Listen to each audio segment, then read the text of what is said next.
आपने 23-24 की बजट पे बात करने का मौका दिया।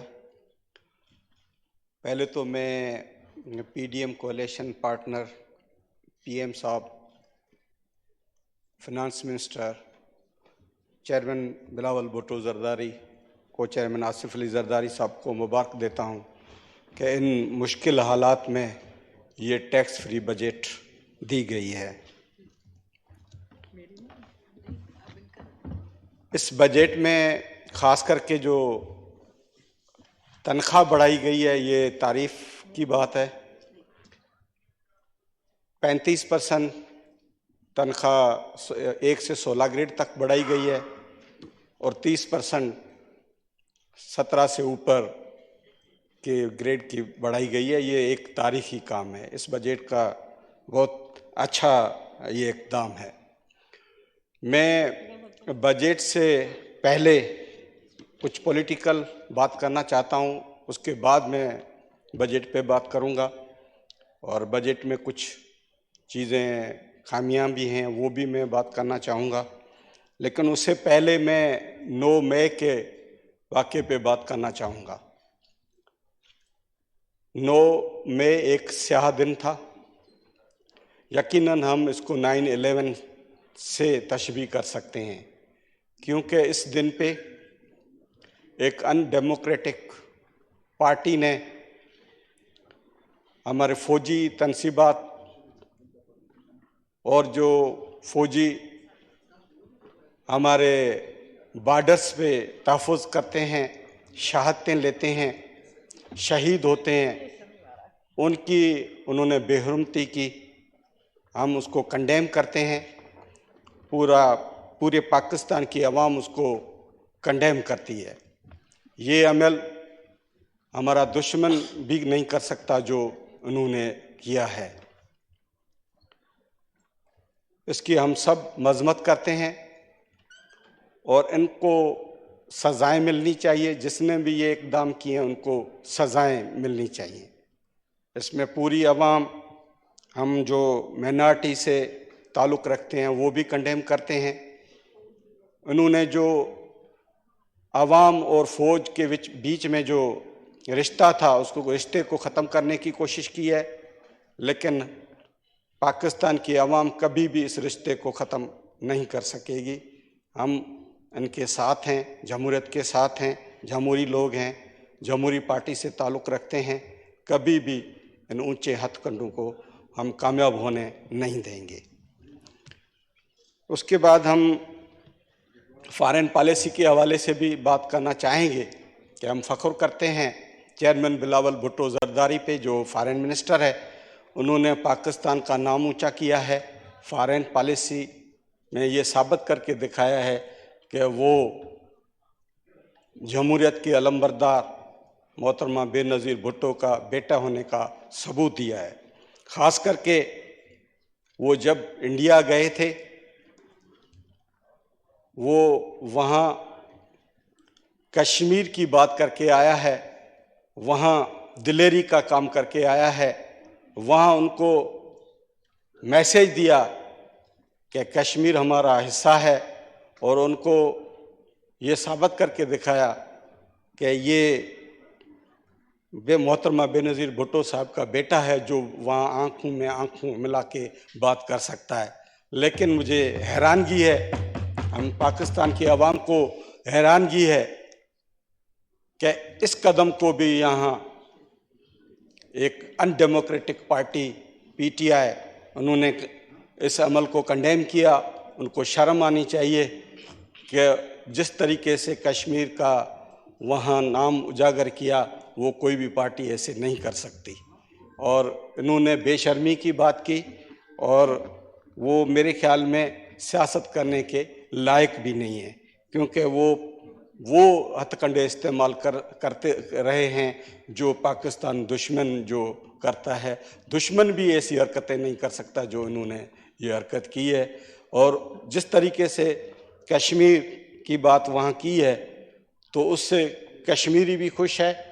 और कश्मीर में जो बाई इलेक्शन हुई थी, वो भी पाकिस्तान पीपल्स पार्टी के जज्बे, पाकिस्तान पीपल्स पार्टी के कश्मीर के हवाले से पॉलिसी के हवाले से उन्होंने वोट दिए हैं और कश्मीर में भी ये साबित करके दिया कि पाकिस्तान पीपल्स पार्टी ही है जो कश्मीर की बात कर सकती है।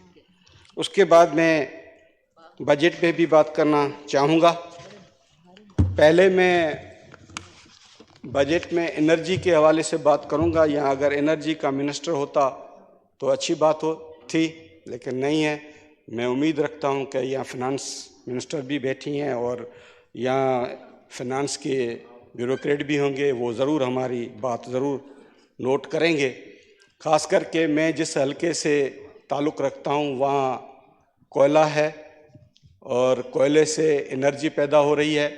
ये वहाँ जो थर कोल एनर्जी है वो पाकिस्तान का बड़े में बड़ा सीपेक का प्रोजेक्ट है और वहाँ से 2600 मेगावाट बिजली जो है वो नेशनल ग्रिड स्टेशन में जा रही है। और मैं चाहता हूँ कि वहाँ अगर हमारा थर का इलाका, बैकवर्ड इलाका पूरे पाकिस्तान में इतनी एनर्जी नेशनल ग्रिड स्टेशन में दे रहा है तो वहाँ के इलाके को फलाह बहबूदी होना बहुत ज़रूरी है।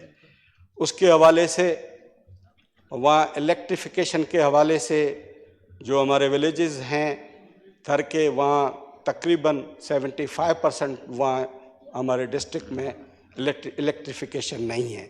वहाँ अगर 25% इलेक्ट्रिफिकेशन है तो वो एक तो सिंध गवर्नमेंट के हवाले से वहाँ इलेक्ट्रिफिकेशन दी गई है, बाकी जो इलेक्ट्रिफिकेशन विलेजेस में हैं वो 8 से 13 जो पाकिस्तान पीपल्स पार्टी की गवर्नमेंट थी तब वहाँ इलेक्ट्रिफिकेशन वहाँ मिल गई है, लेकिन अभी वहाँ इस गवर्नमेंट में इस हवाले से ध्यान नहीं दिया गया है। मैं इस गवर्नमेंट के हवाले से ये भी कहना ज़रूर चाहूँगा कि इस बजट में पहले जैसे इमरान खान की हुकूमत थी तो हमारे सूबे को कुछ भी नहीं मिल रहा था, लेकिन हमें तशवीश है कि इस बजट में भी पूरे सिंध में कोई भी प्रोजेक्ट नहीं रखा गया है, कोई डेवलपमेंट की वहाँ बजट डेवलपमेंट के लिए नहीं रखी गई है। ख़ास करके मैं एनर्जी के हवाले से अगर थर वहाँ इतना बिजली दे रही है तो वहाँ ज़रूर थर के लिए सोचना था। मैं एक चीज़ वहाँ इस हवाले से क्लियरिफिकेशन भी मांगना चाहूँगा। मिनिस्टर साहिबा यहाँ बैठी हैं, FBR के भी यहाँ लोग ज़रूर होंगे कि 65F जो इनकम टैक्स ऑर्डिनेंस 2001 उसके हवाले से ये है कि हम जो वहाँ थर का कोयला और ऐश वो यूज़ जो कर सकते हैं वो सेल कर सकते हैं, तो सिर्फ अपने IPPs जो हैं, अपने जो पावर प्रोजेक्ट हैं वहाँ दे सकते हैं। लेकिन हम नॉन IPPs हैं जैसे कि सीमेंट है या टायर्स हैं या और भी ऐसे टाइल्स वगैरह हैं, वहाँ अगर हम वो कोल दें, एशेस दें तो उनके लिए प्रोहिबिशन है, तो वहाँ देने के लिए परमिशन चाहिए। और नेपरा को भी ये परमिशन देनी चाहिए कि जहाँ पहले प्रोजेक्ट यहाँ जो चल रहे हैं, पुराने प्रोजेक्ट जो चल रहे हैं पावर प्रोजेक्ट, तो वो वहाँ इम्पोर्टेड कोल आता है। इम्पोर्टेड कोल में वहाँ डॉलर्स पे पेमेंट दी जाती है।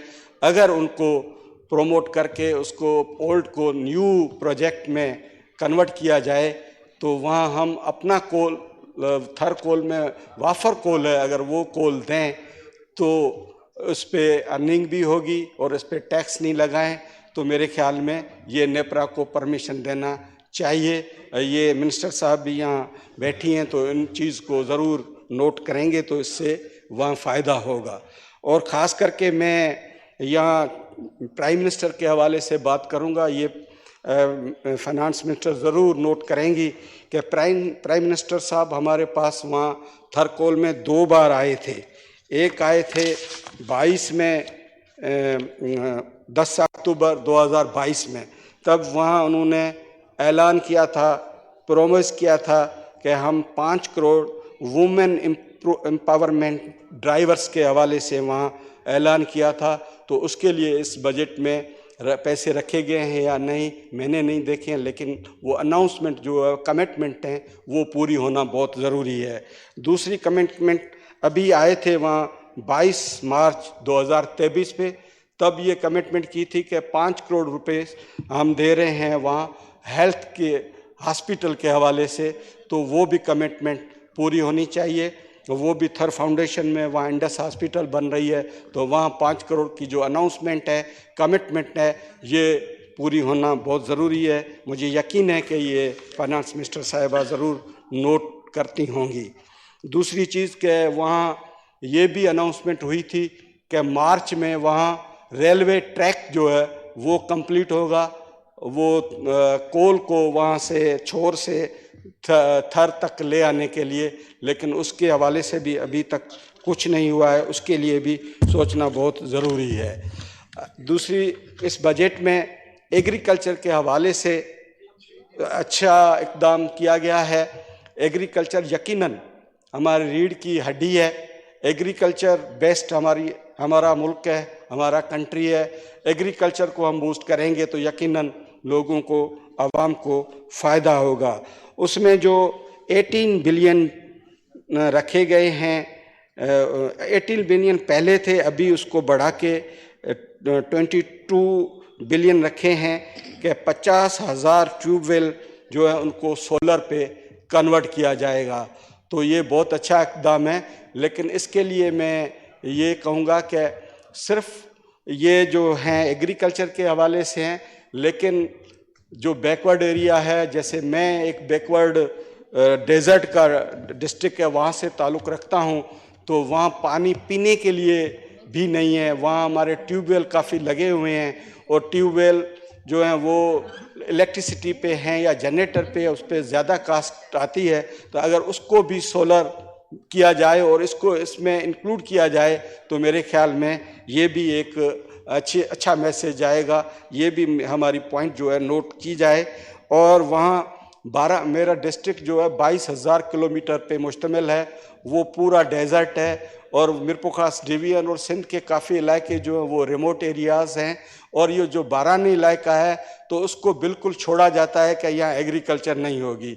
मैं यकीन से कहता हूँ कि वहाँ की ज़मीन जो है बहुत अच्छी है, वहाँ कल्टीवेशन हो सकती है, वहाँ खारा पानी है उससे भी कल्टीवेशन हो सकती है। वहाँ अगर हम 1200 फीट डिगिंग करें, 1200 फीट के नीचे अगर हम जाएं तो वहाँ थर्ड एक्वाफर में पानी जो है वो 5,000 से लेकर 5,500 TDS का पानी है, उस पे कल्टीवेशन होती है। उस पे जो कल्टीवेशन होती है उसमें ख़ास करके ऐसे ग्रासेस हैं, वहाँ ग्रासेस भी हो सकते हैं, वहाँ मोरिनागा ट्रीज़ वो भी हो सकते हैं। वहाँ हमारे पास 80 लाख लाइव स्टॉक है, उसके लिए फोडर, ग्रास फोडर भी बन सकते हैं। तो उस हवाले से भी ट्यूबवेल्स को प्रमोट किया जाए, वहाँ भी ट्यूबवेल लग सकते हैं। तो मैं भी ये एक गुजारिश करूँगा कि वहाँ ट्यूबवेल्स के हवाले से फेडरल गवर्नमेंट भी सोच सकती है। एग्रीकल्चर के हवाले से काफ़ी वहाँ ये ग्रासेस और ये सीड्स पे जो है इन्होंने टैक्स ख़त्म किया है। अगर बाहर से कोई सीड आएगा तो उस सीड पे कोई टैक्स नहीं लगेगा। तो ऐसे काफ़ी चाइना से सीड्स आते हैं जो वो बारानी इलाके में भी इस 5,000 TDS के पानी में वो कल्टीवेट हो सकते हैं। वो ग्रासेस के सीड भी हैं, तो वो सीड भी हमें आसानी से वहाँ डलवाने में मदद की जाए, तो इससे भी हमारे वहाँ जो बैकवर्ड एरिया है उसमें फ़ायदा हो सकता है। पाकिस्तान के हवाले से और सीरियस जो इशू है वो पॉपुलेशन का है। तो पॉपुलेशन के हवाले से मैं यहाँ बात करना चाहूँगा कि पॉपुलेशन दिन ब दिन बढ़ती जा रही है और इस पे फेडरल गवर्नमेंट इतना ध्यान नहीं दे रही है। पॉपुलेशन पे ज़्यादा ध्यान देना चाहिए, क्योंकि जितनी पॉपुलेशन बढ़ रही है इतने मसले इकनॉमी के, एजुकेशन के, और जैसे मोहतरमा ने 5E की बात की थी, एनर्जी, एनवायरनमेंट और एजुकेशन, इकोनॉमी एंड इक्वलिटी, तो इन पे पॉपुलेशन का डायरेक्ट रिलेशन है। जैसे पॉपुलेशन बढ़ती है तो एनवायरनमेंट उनके साथ का सब्जेक्ट बन जाता है, एजुकेशन का भी मसला होता है, इकोनॉमी का भी मसला होता है। तो इस हवाले से एनवायरनमेंट के साथ, जैसे 5E में एनवायरनमेंट है तो उसको पॉपुलेशन को भी साथ करना बहुत ज़रूरी है। मैं जैसे कि फिनंशियल फाइनेंशियल के हवाले से ये पॉपुलेशन पे डिस्ट्रीब्यूशन प्रोविंस की गई है, तो उस पे ध्यान देना चाहिए। जैसे कि पहले पॉपुलेशन के हवाले से 82% पॉपुलेशन पे रखा गया है, 10.3% पॉवर्टी पे रखा गया है, 27% जो है वो रेवेन्यू पे रखा गया है और 5% इनवर्स पॉपुलेशन पे रखा गया है। तो पॉपुलेशन पे 82 से कम करना चाहिए, पॉवर्टी और इनवर्स पे ज़्यादा रखना चाहिए, क्योंकि पॉवर्टी एक इशू बनता जा रहा है, उससे मेल न्यूट्रिशन के भी मसले हो रहे हैं, उस पर न्यूनेटल डेथ का भी मसला हो रहा है, इन्फेंट मार्टलिटी रेट बढ़ जाता है, मैटरनल मार्टलिटी वो भी बढ़ती जा रही है। इस हवाले से मेरी गुजारिश है कि फेडरल गवर्नमेंट जो है वो मेल न्यूट्रिशन पे ध्यान दे। ये मेल न्यूट्रिशन न सिर्फ थरपारकर का या और डिस्ट्रिक्ट का मसला है, ये पूरे पाकिस्तान का मसला है।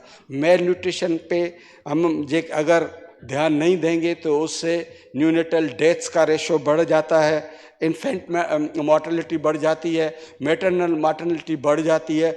इसको कम करने के हवाले से मेल न्यूट्रिशन पे बजट रखना चाहिए। अभी यूएसएड वालों ने भी मेल न्यूट्रिशन पे फंड बिल्कुल नहीं रखा है, उनको भी रखना चाहिए था। ऐसी पॉलिसी बनानी चाहिए कि USAID, UNFPA, WHO, UNICEF, FCDO इन सब को मिलके हमें जॉइंट काज बनाना चाहिए। पॉपुलेशन के हवाले से और मेल न्यूट्रिशन के हवाले से जॉइंट काज होगा, तब हम इससे निजात हासिल कर सकते हैं। बिस्प के हवाले से ये एक बेहतरीन प्रोग्राम है। ये पाकिस्तान पीपल्स पार्टी के दौर में ये शुरू किया गया था। ये क्रेडिट मोहतरमा बेनज़ीर भुट्टो साहब के विजन को जाता है कि पहले ये 2021-22 में इस पर 250 बिलियन था, अभी उसके बाद 22-23 में 360 बिलियन था, अभी 400 बिलियन रखा गया है। ये बहुत अच्छा इक़दाम है और इसमें बेनज़ीर स्कॉलरशिप के हवाले से भी पहले ये 60 लाख लोगों में दिए जाते थे, स्टूडेंट्स में दिए जाते थे, अभी 83 लाख में दिए जाते हैं। ये भी बहुत अच्छा इक़दाम है। इसमें तकरीबन 55 बिलियन खर्चा आ रहा है। ये मुस्तहक लोगों तक ये स्कॉलरशिप्स जा रही है। ये भी इस गवर्नमेंट का अच्छा इक़दाम है, अच्छा सोच है। बेनज़ीर नशोनमा प्रोग्राम जो है ये भी 32 बिलियन इस पे रखे गए हैं। ये भी बहुत अच्छा प्रोग्राम है, इस पे भी इन पे भी क्रेडिट जाती है। सेंसस के हवाले से भी मैं कहना चाहूँगा कि जो अभी सेंसस हुई है उसको हम रिजेक्ट करते हैं। ये सेंसस सही नहीं है, क्योंकि अभी जो वोटर्स का तादाद है वो 226 मिलियंस वोटरों का तादाद है। अगर पूरे पाकिस्तान के जो ब्लॉक्स हैं उस ब्लॉक्स पे 250 के हवाले से ही अगर पॉपुलेशन गिनी जाए, इनको अगर आप देखें तो तकरीबन 30 करोड़ बनती है पॉपुलेशन। और अभी जो डिजिटल पॉपुलेशन हुई है ये 24 करोड़ हुई है। ये हम कभी भी नहीं मानेंगे, ये गलत है, इसको हम कबूल नहीं करते। इसको सही तरीके से इसकी की जाए, सेंसस सही तरीके से की जाए।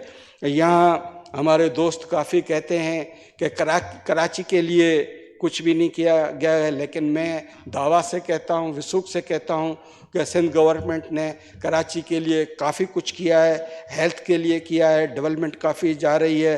हेल्थ में तो वहाँ इनकलाब है। NICVD तकरीबन जितने भी डिस्ट्रिक्ट हैं वहाँ NICVD काम कर रहे हैं। और जो बड़े बड़े हमारे कराची सक्खर में जो हॉस्पिटल्स हैं वहाँ पूरे पाकिस्तान के पेशेंट्स आते हैं। वहाँ साइबर कैंसर्स के हवाले से जो वहाँ है ट्रामा सेंटर है, तो वहाँ भी पूरे पाकिस्तान से लोग आते हैं। बहुत तरक्की की है हेल्थ के हवाले से। बाकी वो कहते हैं कि कराची में नहीं है, रूरल एरियाज़ में वो ज़्यादा ध्यान देते हैं।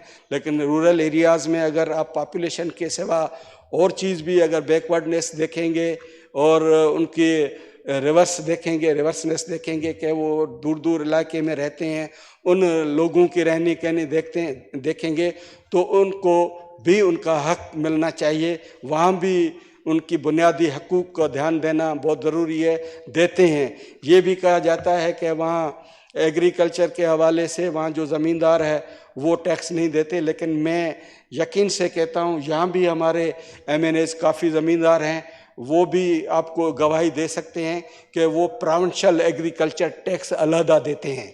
और अगर आप वहाँ देखेंगे तो एग्रीकल्चर टैक्स जो है वो प्रोविंशियल गवर्नमेंट लेती है, वो भी सूबों पे खर्चा होता है, तो वो टैक्स से कोई भी वो बाहर नहीं है। तो इस हवाले से ये एग्रीकल्चर को बूस्ट करने के हवाले से आपको इक़दाम उठाना बहुत ज़रूरी है। ख़ास करके माइनॉरिटी के हवाले से मैं बात करूँगा कि माइनॉरिटी में भी यहाँ फेडरल गवर्नमेंट को भी जो माइनॉरिटी के रिलीजियस स्पॉट्स हैं वहाँ भी ध्यान देना चाहिए, वहाँ टेम्पल्स के हवाले से या गिरजाघर के हवाले से भी ध्यान देना चाहिए।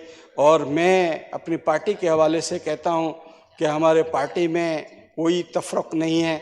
हमारी पार्टी ने हमें कभी ये महसूस नहीं करवाया है कि हम नॉन मुस्लिम में हिंदू हैं, हम पाकिस्तानी हैं। ये फीलिंग हुई है कि हम पाकिस्तानी हैं। जो हमें यहाँ हकूक़ मिल रहे हैं हमारे पाकिस्तान में, इक्वली हकूक़ मिल रहे हैं। कभी भी हमने ये तस्वर नहीं किया है कि हम नॉन मुस्लिम या अक़लियत से हैं।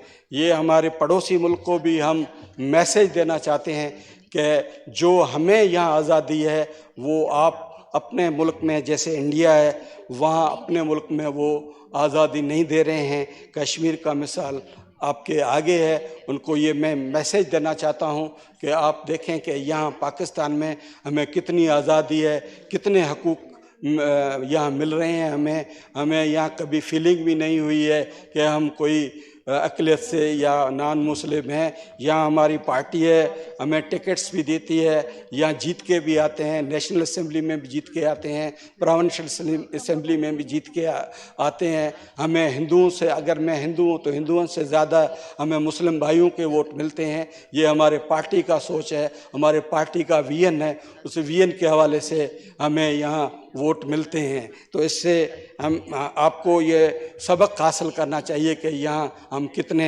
आज़ाद हैं। यहाँ ख़ास करके रोज़गार के हवाले से फेडरल गवर्नमेंट को मैं कहूँगा कि रोज़गार के हवाले से आपको बिल्कुल रोज़गार के हवाले से देखना चाहिए। पाकिस्तान पीपल्स पार्टी में तो ये नारा है कि मोहतरमा बेनज़ीर आएगी, रोज़गार लाएगी। जब भी पाकिस्तान पीपल्स पार्टी का दौर होता है तो लाखों लोगों को रोज़गार मिलता है। सिंध गवर्नमेंट के हवाले से मैं अभी की बात करूं, इस गवर्नमेंट ने अभी लास्ट 1 साल में एजुकेशन में जो रिक्रूटमेंट की है, तारीखी रिक्रूटमेंट की है। तकरीबन वहाँ 60,000 टीचर्स जो हैं मेरिट पे वहाँ भर्ती किए हैं। ये एक तारीखी काम किए हैं। वहाँ जो भी स्कूल बंद थे सब स्कूलों को खोला गया है, वहाँ रोज़गार दिए गए हैं, हेल्थ में रोज़गार दिए गए हैं। तो ये रोज़गार का जो नारा है मोहतरमा का, उसको इम्प्लीमेंट करने के हवाले से मैं फेडरल गवर्नमेंट को कहूँगा कि ज़रूर ध्यान दें। जनाब आसिफ अली जरदारी साहब और चेयरमैन बिलावल भुट्टो जरदारी साहब ने यहाँ जब भी हुकूमत आई है या अभी भी PDM के हुकूमत में उनके साथ है, तो जमहूरियत को उन्होंने मजबूत करने की कोशिश की है। एक लास्ट वाइंड अप करें, जमहूरियत को मजबूत करने के लिए इक़दाम उठाए हैं उन्होंने। अपने दौर में यहाँ सेनेट में भी एक मिनार्टी की सीट पैदा की थी सेनेट में, और मिनिस्ट्री जो है वो भी शहबाज भट्टी थे। उसके बाद भी मिनिस्ट्री जो है वो दी गई नॉन मुस्लिम को दी गई है। अगर अभी भी स्टेट मिनिस्टर के हवाले से हमें नवाजा गया है तो ये सोच है पाकिस्तान पीपल्स पार्टी का, ये सोच है बिलावल भुट्टो जरदारी का, ये सोच है जनाब आसिफ अली जरदारी साहब का।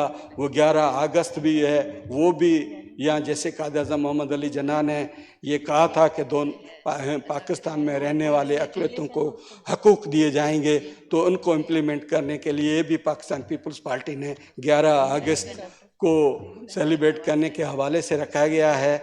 और मैं आखिर में अपने फ़ौजी भाइयों को ये कहना चाहूँगा कि पाकिस्तान की आवाम आपके साथ है, जमहूरियत के साथ है। आपको जो ये ज़ख़म मिला है इनको ख़त्म भी ये पाकिस्तान पीपल्स पार्टी के जमहूरी लोग करेंगे, और ये ज़ख़म देने वाले कभी भी अपनी आँख, अपना सर ऊंचा कर नहीं सकते। शुक्रिया जी। मोहतरमा शाहिदा रहमानी साहिबा। बहुत शुक्रिया डिप्टी स्पीकर साहब।